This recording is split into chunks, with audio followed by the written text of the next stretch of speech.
آپ تشریف فرماتے کہ یہودی آ گیا, اس نے آ کے کہا اے عمر تمہارے قرآن میں ایک آیت ہے, اگر اللہ تعالیٰ وہ آیت ہمیں دیتا نا تو ہم عید مناتے, ہمیں یہ آیت اتنی پسند آئی ہے.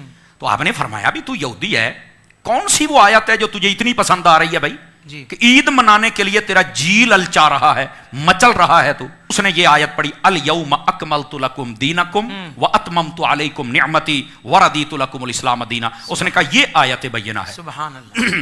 یہ آیت اگر اللہ ہمیں دیتا تو ہم عید مناتے. میں ناظرین کے لیے بھی بتا دوں اس آیت میں کیا ہے کہ وہ عید منانے کے لیے تیار ہے.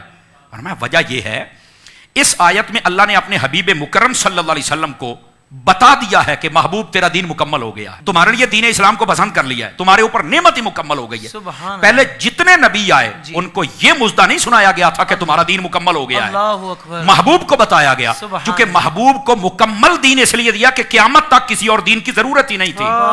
تو اعلان بھی خود رب نے فرما دیا تھا. کیا بات ہے, سمجھ آ رہی نا؟ سبحان اللہ. میں صدقے. اچھا اگلی بات توجہ طلب ہے. حضرت فاروق اعظم نے جب یہ سنا اچھا یہ آیت ہے کہ تو عید مناتا, آپ نے کہا کتنی عید منانی تھی؟ کہا ایک. فرمایا تمہیں یہ پتہ ہے جس دن ہمیں آیت ملی تھی تو ہم نے کیا کیا تھا؟ یہ ہمارے ناظرین ذرا توجہ فرمائیں جو کہتے ہیں عید میلاد النبی تم تیسری عید کرتے ہو, ایک چھوٹی عید ہے ایک بڑی عید ہے تو تیسری کہاں سے آ گئی؟ میں نے کہا میرا بیٹا تھوڑا سا حوصلہ کر رہا ہے, تو سن تو صحیح, تیرا مسئلہ حل کرتے ہیں ہم یار. پنجابی میں بھی ساتھ ہے. چلو ٹھیک ہے. تو حضرت سیدنا فاروق اعظم رضی اللہ تعالیٰ عنہ آپ نے فرمایا جس دن یہ آیت نازل ہوئی تھی نا, ہم اپنے محبوب کے ساتھ حج پڑھ رہے تھے, اور حج 10 تاریخ کو نہیں ہوتا, 9 تاریخ کو ہوتا ہے. سمجھ آ رہی نا؟ 10 تو یوم النحر ہے نا, آپ نے تو حج کیا ہوا ہے. تو 9 تاریخ کو ہم نبی پاک صلی اللہ علیہ وسلم کے ساتھ حج پڑھ رہے تھے, اور اوپر سے جمعے کا دن تھا. فرمایا تمہیں آیت ملتی تو ایک عید کرتے, ہمیں رب نے 2 عیدیں کرنے کا شرف دیا. ایک حضور کے ساتھ حج ہو رہا تھا, ہماری وہ بھی عید تھی, اور دوسرا جمعے کا دن تھا, ہماری وہ بھی عید تھی, اور اوپر سے یہ ایک آیت مل. تو حضرت فاروق اعظم کو تو کسی نے نہیں کہا کہ نہیں عیدیں تو 2 ہوتی ہیں, تو آپ نے یہ عید کہاں سے بنا لی؟ کیا بات, حالانکہ عید تو اگلے دن تھی. کیا بات ہے. تے تکڑے ہو وہ باجی جڑے کہندے ہو عیداں 2 ہی نے, یہ بات تکڑے ہو وہ, یہ بات ہے. تو خدا کا خوف کرو یار. حضرت فاروق اعظم پر تو کسی نے فتویٰ نہیں لگایا, اور ترمذی شریف میں یہ موجود ہے. اور حضرت فاروق اعظم نے یہاں جو عقیدہ دیا ہے, اب پتہ چلے گا نا ناظرین کا کس معیار سے سن رہے ہیں.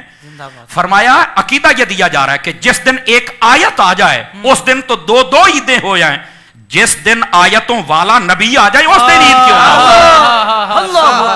کمال والی بات ہے یار, لوگوں کو سمجھ نہیں آتی ہے. ایک آیت آ جائے تو عید ہو رہی ہے, تو جس دن آیتوں والے تشریف لے کے آئے اس دن عید ہی کوئی نہ ہو. پنجابی چ میں دساں بھی وڈی عید نو عید اس واسطے کہندے سن کہ اس تے لبدیاں سن کھلاں, یعنی یہ کھالے ملتی تھی نا تو ان کی تو عید ہو گئی جناب. اچھا چھوٹی عید کو عید اس لیے کہتے تھے کہ انہیں ملتا تھا فطرانہ. اب جس کو کھالے ملے اس کی عید, جس کو فطرانہ ملے اس کی عید, اور سنیوں کو جب حسین کے نانا ملے تو ان کی عید ہو گئی جناب. اگر تمہیں کھالے فطرانہ مل جائے تو عیدیں کرتے ہو, محبوب کی آمد ہو جائے تو 12 ربیع الاول کو ہم ان کی عید نہ کریں گے. کمال والی بات ہے یار. تو یہ آپ کا علمی معیار تھا, اور اس انداز سے آپ لوگوں کو سمجھایا کرتے تھے. اللہ ان کے علم کا کوئی قطرہ ہمیں بھی عطا فرمائے. کیا بات ہے.